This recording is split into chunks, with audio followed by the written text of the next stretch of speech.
Бул жапай согон, бул илгери ата-бабалар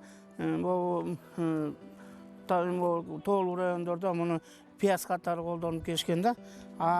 Пияз катары колдонгон менен ошол таладагы бу жерде элдердин ден соолугуна көп пайда келтирген.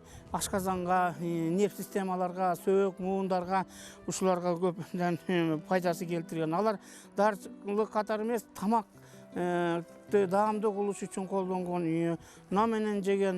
Мисалы үчүн эң дарчылык касиети бул багы жаасында күн күркөрөгөндө, сүт кезинде күн күркөрөгөндө сүтү чыгат да, ошол убактардагы жегени нан менен айранга чылап жегенде, ошондо жеген адамдарда илгери сөбөк муун оору, ашказандын жарасы, жара оору, гастрит оору, анан нерв оору деген болгон эмес да. Алар көп жыл жашаган, көп жашаган, эт жеген, ушулар менен тамак сиңдүүлүккө да эң чоң жардамы бар да.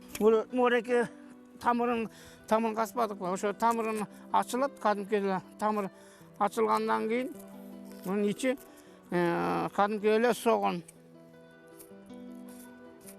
пияз.